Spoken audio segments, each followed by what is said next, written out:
the demands for debate with the demands for action. But that was in the past. The Senate no longer is the body that examines, considers, and protects our democracy. The Senate I see now is ruled by partisanship and uncompromising ideology. And in the rush to jam through a divisive nomination days before the election, and before the American people get a chance to have their say, the majority leader and the Republican Party are inflicting procedural violence on the Senate itself and the American people to achieve their ideological objectives. In fact, many Republicans bragged that they had the votes to confirm the president's nominee before the nominee was chosen. The world's greatest deliberative body, with the constitutional responsibility for advice and consent, and a special responsibility to advise and consent on the highest court in the land, decided that they were A-OK with whatever Donald Trump decided, that their role in advice and consent was to basically agree in advance and to abdicate their role. Now, we are not a parliamentary system. We are a separate, co-equal branch of the government. And we're supposed to have our own views. The Federalist Society is not a branch of government. Donald Trump should not run the United States Senate. Nobody outside of this chamber should be in charge of us. And to announce that you are for a nominee sight unseen is an abdication of your role. Why would you even run for this job? Why would you even run for this job? Just go be the executive vice president of the Federalist Society. If you don't believe in the importance of the legislative branch, don't be a legislator. We are less than 2 weeks away from the most consequential election of our lifetimes. Almost 60 million Americans have already voted. And there are legitimate concerns around an election dispute, and that's because of the president. The president has proposed postponing the election. He has threatened to challenge the results. If he doesn't win, he's called it rigged in advance. He has refused repeatedly to commit to a peaceful transfer of power, and he has openly admitted that one of the reasons that he wanted to hurry in confirming this nominee, is in case there's an election dispute,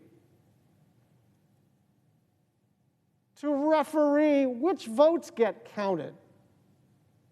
And what's funny about this, not funny like hilarious funny, but kind of weird funny, is that that's the kind of thing that if I said that, you're just putting this person in to referee an election dispute, I would have expected the people on the other side to say, how dare you make that accusation? But to the contrary, the junior senator from Texas actually said that's the reason they have to hurry. We better get her in so she can rule against counting votes in wherever the Democrats are counting their votes. That's what he said. This isn't a partisan accusation. It's literally what Ted Cruz said. The President of the United States expects his nominee, Judge Barrett, to be Justice Barrett tomorrow night, to assist him with ensuring re-election, if necessary. These statements by the President should alarm every member of this body, Democrat and Republican. But actually, they didn't alarm certain members. They found that to be a justification for hurrying. Disturbingly, in an exchange with the senator from New Jersey, Judge Barrett would not say that President Trump should commit to a peaceful transfer of power. And when the senator from California asked her if the Constitution gives the president the power to delay an election, Judge Barrett said that she didn't want to give off-the-cuff answers, even though the Constitution does not, in fact, give her that power. And this is part of a pattern, and I'll take you through some of this stuff. Anytime there's a live controversy, and by live controversy, it's basically anytime Donald Trump says something, she's unwilling to cross him. She's unwilling to cross him. Our judges are supposed to be independent and unbiased interpreters of the law. That means Judge Barrett should know what the law says and how to apply it, especially when the president threatens to break it in order to hold on to political power. But she dodged these important questions and refused to defend democracy.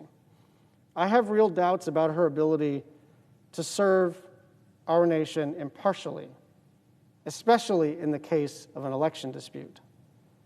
There was a 4-4 decision which allowed a lower court decision to be upheld regarding it's an election dispute in Pennsylvania. I won't get into great detail.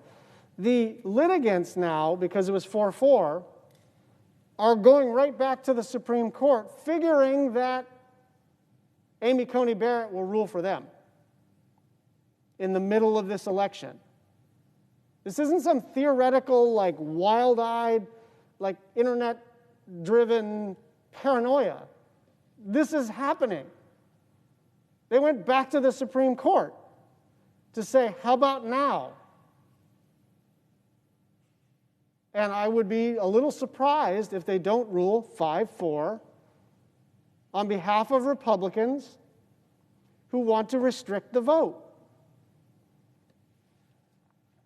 In moving forward with the confirmation, the Senate Republicans and the majority leader are going against the precedent they set 4 years ago. And look, I understand. I'm reasonably good at politics. I know that hypocrisy abounds. I understand that hypocrisy abounds. And I understand that if we take our case to the American voter and say they're hypocrites, the American voters are going to shrug their shoulders and say, you're all hypocrites. I get that. But I'm a little bit old school in the following way. I come from a legislature. And I believe your word should be your bond. Otherwise, this kind of place won't work. And when Lindsey Graham said, use my words against me, I actually believed him. I've worked with Lindsey before. I've had dinner with Lindsey. I sort of personally like him. That probably gets me in tons of trouble politically.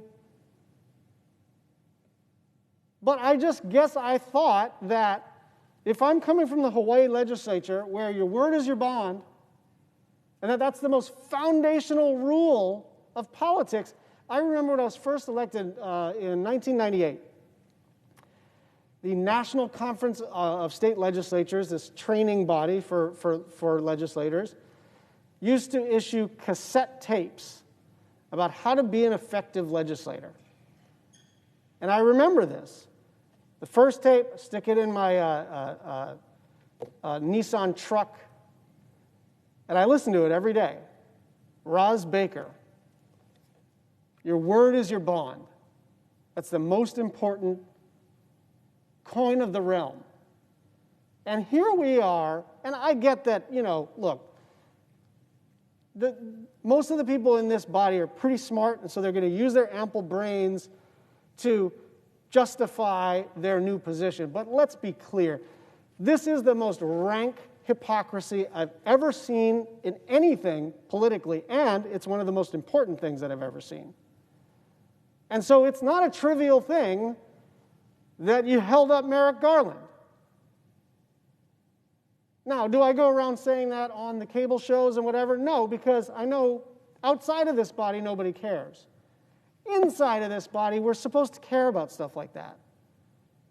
Inside of this body, your word is supposed to count for something. It's not supposed to be about the maximal use of power and tricking each other and tricking the public.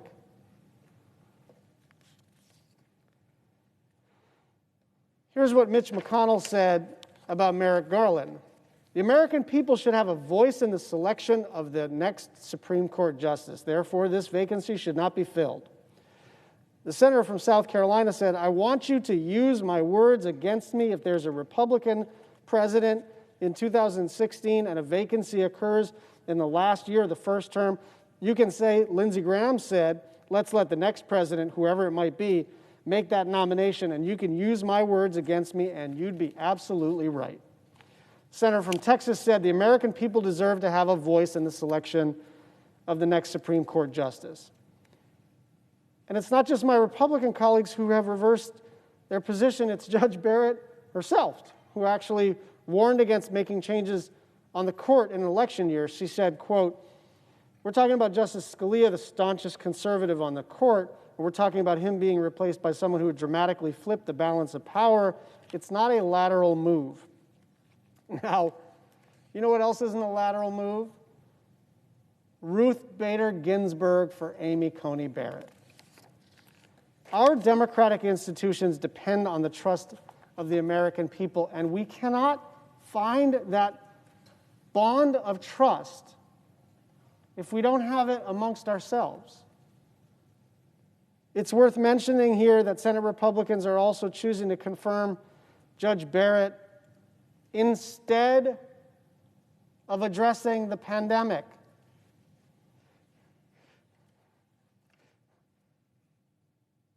And, you know, that's another thing that sort of sounds apocryphal, like maybe I'm exaggerating it, but no, that's actually true. Mitch McConnell's very clear. He didn't want a COVID bill on the floor because he's worried that it would push this thing past the election. And so it's really clear, right? I mean, he said, I think it was in May, he didn't feel a sense of urgency. He's basically sat back and let Mnuchin and Pelosi negotiate, even though whatever they come to will be blown up here because he doesn't have the votes for hardly anything. But let's be really clear. His priority is judges. His priority is always judges. It's like a joke here. We fly in, a lot of us fly out on the weekends. We fly in and we arrive, and we say, what's on deck for this week? And everyone says, nominations.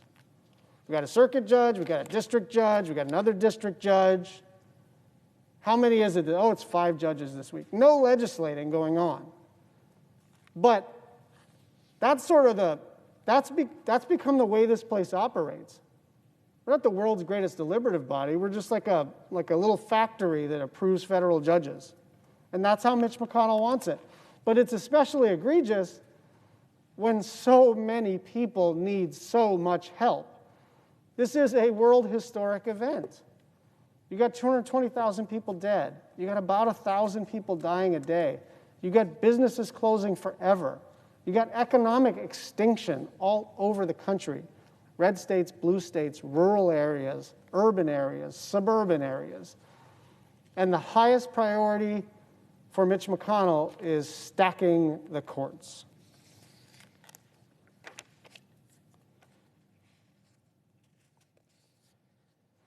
That's really the game for them. But it is important to know who Judge Barrett is. And I want to be really clear. She seems super pleasant. She's obviously incredibly accomplished academically.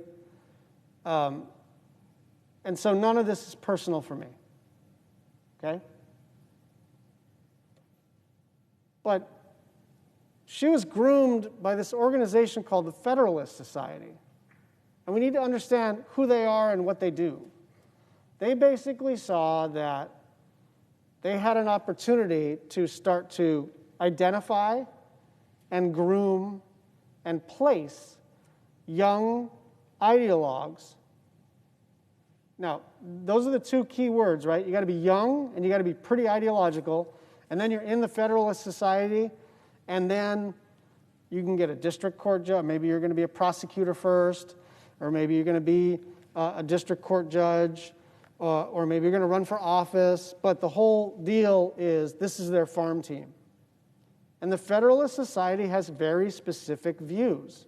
Socially conservative, anti-LGBTQ, super anti-choice, importantly, want to absolutely gut the regulatory state, because where their money comes from is not primarily people who care about those social issues. The money comes from polluters. That's what's going on here. And so she comes from the Federalist Society, and you know, before Trump, nobody would have ever thought to provide a list to the public of the potential Supreme Court justices that you would nominate. That just was unheard of. You're supposed to kind of keep your powder dry and try to be down the middle if you can.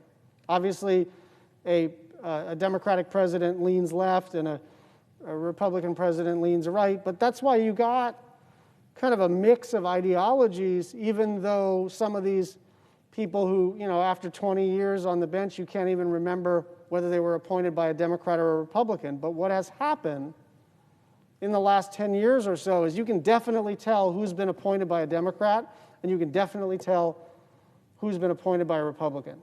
All of these votes are turning into party line votes in the districts and the circuits and now on the Supreme Court. Nobody's really making up their own minds. And she came from the Federalist Society.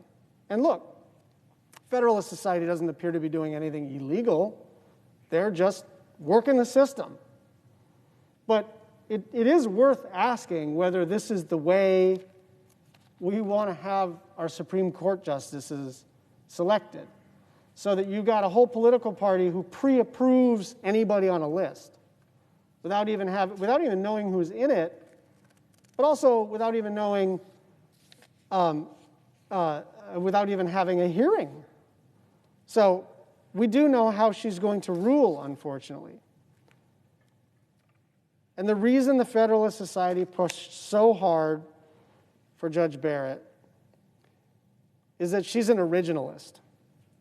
And this means that she pledges to interpret the Constitution as she determines the framers and the public intended at the time that the Constitution was written, nearly 2.5 centuries ago. To do this, she looks at the world as it existed in 1787 and the values from that time. We are talking about a time when full citizenship was limited to white men, when most black people were enslaved and considered property, when women had no rights, protections, being gay was punishable by the death penalty. That is what she looks to when deciding how our country should be governed today. And the simple fact is, you cannot be a true originalist and believe in full equality. You cannot look only at the framers' intent and believe in protecting the rights of women, people of color, Native Americans, and the LGBTQ community. The two worldviews, the two legal views, are incompatible, because striving for our nation's founding promise of true equality for all, or equal justice under the law, requires leaving our outdated prejudices behind. The beauty of our country is that we have the capacity to improve, to change. Each generation since our founding has made this place better. Originalism ignores all of that. Precedent is the reason schools are integrated. It's why anybody can marry the person that they love. It's why 20 million more people have health care. It's why women have the right to access reproductive freedom. It's why we have cleaner air and cleaner water. Those principles are not written into the Constitution. But the progress we've made in statutory law and in jurisprudence is protected over time. And originalists are willing to throw those things out.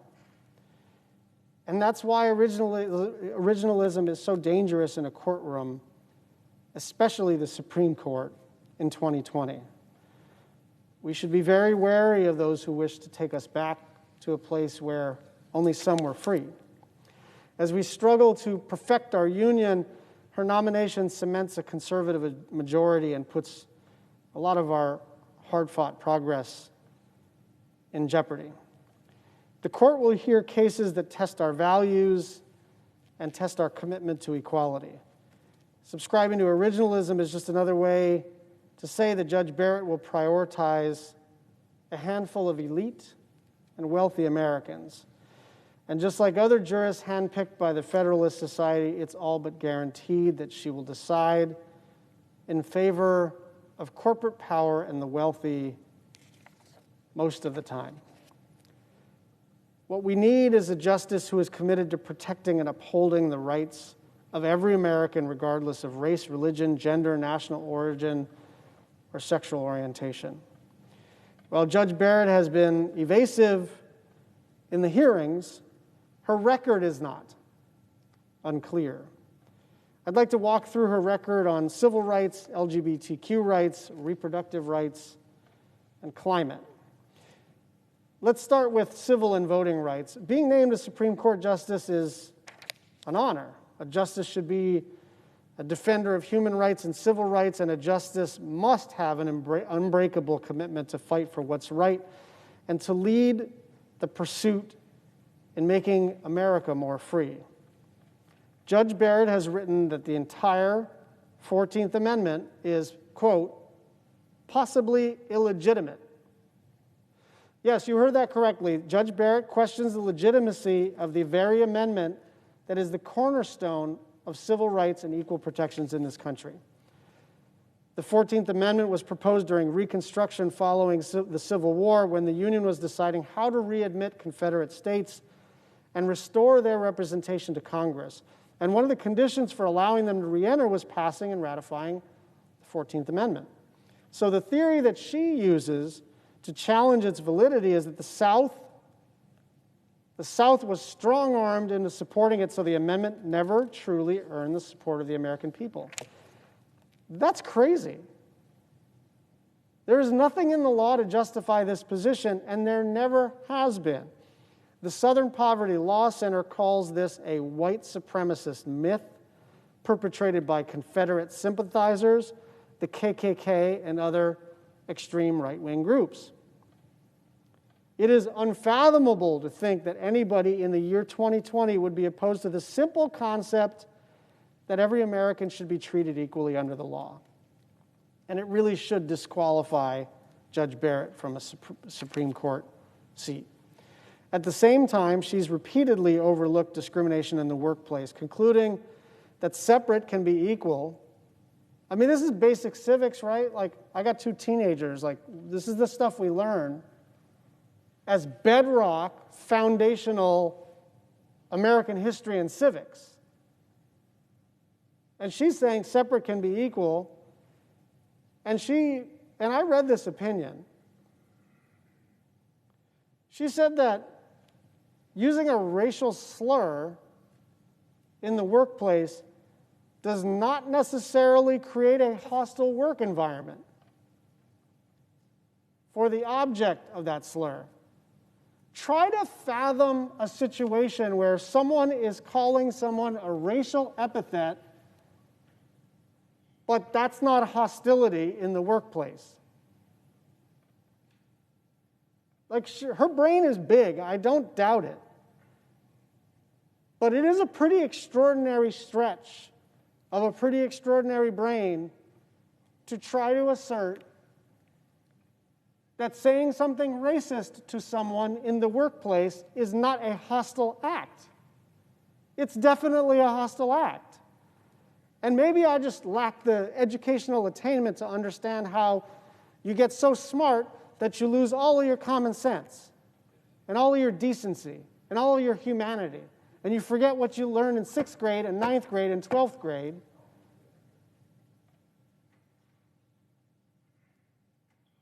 During the hearing this week, Judge Barrett declined to agree that intimidating voters is illegal, despite the fact that, this isn't a matter of interpreting constitutional law.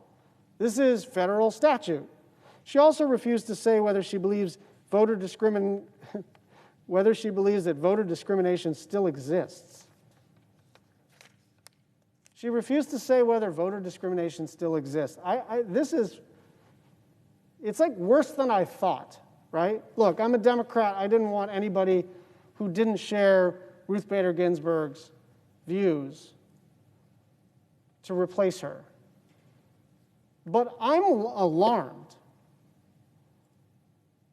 And because of her extraordinary skill, and because she comported herself well in the hearings, I don't think people really know how dangerous this is about to be. And I think people are in for a rude awakening in terms of what this court is about to do to roll back the clock on some stuff that we pretty much think we already agree on. Gay rights, 70% of the public, like we've moved on. Reproductive choice, 70% of the public, we've moved on. The Affordable Care Act, after 15 years or whatever it is, 12 years of fighting about it, we've kind of moved on. Now you've got Republicans making ads saying, I'm going to protect your pre-existing conditions. The American public has a consensus on a number of things.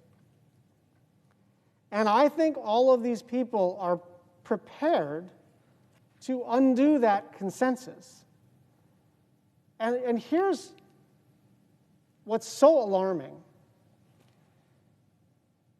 I think maybe it was this morning or maybe it was yesterday, the majority leader, Leader McConnell, after giving, to me, what was a weird speech, not substantively, I knew the speech he was going to give, essentially blaming Harry Reid for everything. Fine. I disagree with it, but I don't begrudge him a partisan speech in this context. But the way he did it, he turned his back. You're supposed to address the chair, right? And some of us move around, but this was weird. He turned his back on the Democratic side of the aisle and just stared at his caucus and gave them a pep talk and said, and I'm going to paraphrase right now, but it was basically, the stuff we've done over the last 4 years is going to be undone in legislative terms as a result of coming elections. But what we're doing on the court will last a lifetime. And I get the point that he's making because he's just measuring his power. But everybody should listen to what he's saying.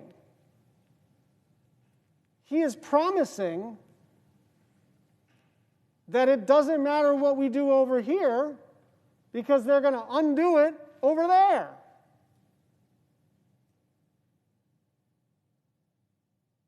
And this man who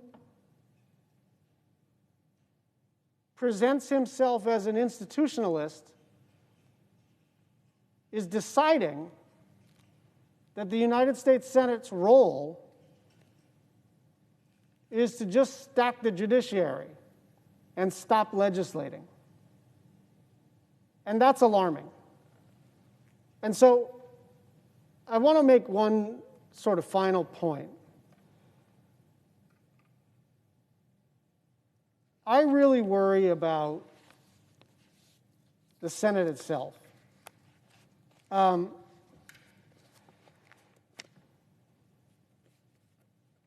was so thrilled to be here. The circumstances of my entering the Senate were tragic, actually, because of the death of my predecessor. But I'm not going to lie. I was being sent to the world's greatest deliberative body. It's like a promising high school basketball player, like being the 12th man on the LA Lakers. Like, that's how I felt. I walked in and I thought, this is the big show. This is the place where we solve America's problems. And I have seen the inexorable destruction of this institution because of a lack of restraint on the Republican side. And I would actually love it if the blame were equally shared. It would be easier for me. Because I don't want to sound like that. I don't get anything out of that. I imagined these groups of people, and it wasn't always the moderates, right, in the middle. Nowadays, the only people who are kind of cutting deals in the middle are the moderates. But back in the day, it was Teddy Kennedy and Orrin Hatch. It was Danny Noy and Ted Stevens. And now, there's not even a desire to do big things here. There is a total lack of ambition to solve America's problems here. And there is a total lack of restraint when it comes to the exercise of power. And so the old Senate is gone. The old Senate is gone. And this body has reinvented itself over and over and over again, and it's going to have to do it again. But that old Senate, where you could pour a scotch after yelling at each other on the floor, it's gone. I can't tell you the number of times I have invited my Republican colleagues to come down to the floor and have a debate. We don't even argue anymore. They go on Fox News, we go on MSNBC, we line up, we smash helmets, they win 52-48.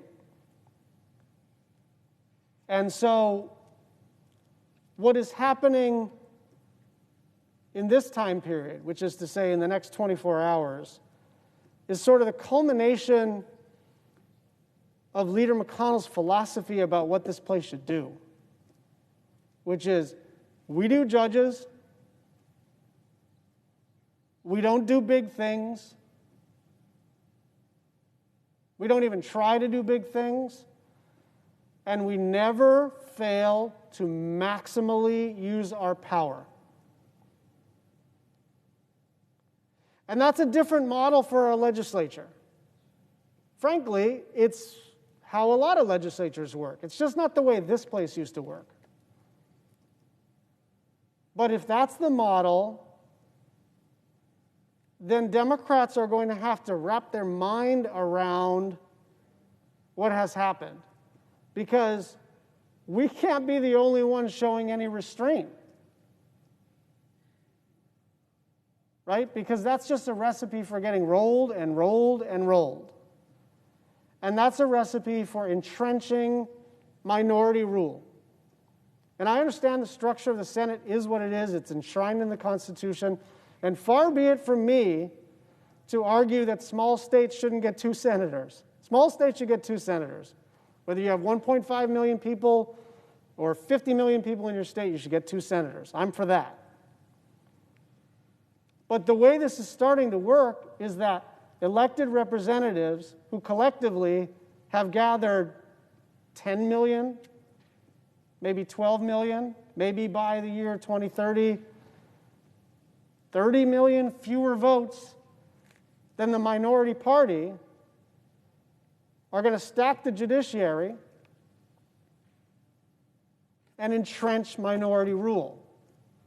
And so something has to give. And yes, I know there are elections that can resolve this. And sometimes when things feel stuck, maybe they're not as stuck as they feel. But the shoe is going to be on the other foot. And as my good friend Claire McCaskill, the former senator from Missouri, says, you know, the door swings both ways in Washington. And so I just think it's important for every member of this body to understand that the door swings both ways in Washington. And if we're going to rebuild this institution and rebuild the trust that the public has in their elected representatives and the judiciary and public leaders, then we're going to have to be trustworthy with each other. And I feel betrayed. Like one of the most pleasurable aspects of working in this place when I first got here, coming from an almost entirely Democratic state, was my ability to work with Republicans. It was a unique professional challenge for me. I'm looking at the presiding officer, and we did some pretty good work together, and it was a pleasure. And that was fun. And that was the way this place should work. But I worry about how frayed those relationships are, and I worry about the fact that there's this kind of principle that all's fair in love and war. These guys are about to do something even worse, so you might as well punch them in the mouth preemptively. And the kind of rah-rah speeches that I believe go on in the Republican conference characterizing us as promising to do unusually aggressive things, and therefore they might as well get it over with in advance. And by the way, Harry Reid did X, Y, and Z, and what about Robert Bork? And they get told a story about how awful we are, and then that justifies them breaking their bond with us. And I understand that a lot of what happens here is a result of polarization across the country. I would argue asymmetric polarization. But people matter, relationships matter, trust matters. And I have never felt so clear that we as members have been betrayed. That the arguments that were made in favor of holding up Merrick Garland were BS. And we've got a long way to go to rebuild this institution. I yield the floor.